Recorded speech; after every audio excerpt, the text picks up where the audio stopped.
few things they should know and how should they approach it before we go deeper into your journey here and what are the gifts you're bringing out of 20 years of this stewardship?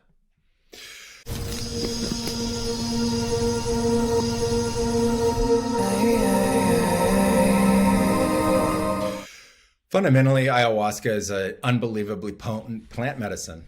And it's really simple in terms of the technology with the plants. It's a tea. You make it by boiling plants together.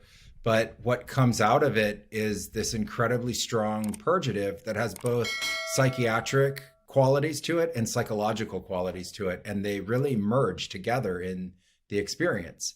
There isn't a culture in the Amazon that uses ayahuasca recreationally. So it doesn't fit within the concepts or the bucket of a recreational drug. It's managed entirely as a plant medicine, and it's administered by people who train extensively to be able to wield it and utilize it with precision. So it's very different to, the Western psychedelic culture in the idea of, take this for a trip, maybe have an exploration, et cetera. In the Amazon, it's used really to heal mental and emotional traumas, physical traumas, and all different kinds of psychological or psychiatric illness that can come up during somebody's life.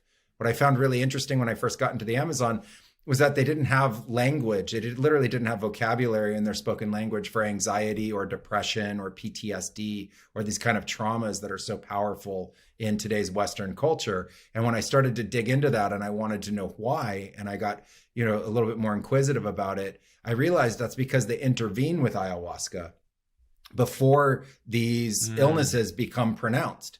And so right after illness or right after trauma or right after tragedy, they intervene with these plants and they go into a very neuroplastic event where you can really change the way the brain functions in a very positive way. And it's fundamentally, part the pharmacology, the molecules that are inside ayahuasca. And then it's also the journey that it takes you on. And there's something very pronounced and special about the healing journeys in this moment that can culminate in a recognition that you've been healed. And so if you've had that moment of recognition where you say, wow, I'm healed, that stays with you. And it's very lucid. It's not like being drunk. So it's a, in your soul, in your heart, that this healing has taken place. And so then when you come out of the journey, you can remember that and you can say, I have been healed. This is how it happened. And you can recount the tale. And it's just, very, very potent expression of plant medicine. For people who were just born to pharmacies and hospitals and things like that, we have to expand our idea of history a little bit more to think that the plant medicines have been part of our history for a very long time. So 10,000 years ago, there weren't pharmacies, there were plants, and plant medicine was being used to heal literally everybody.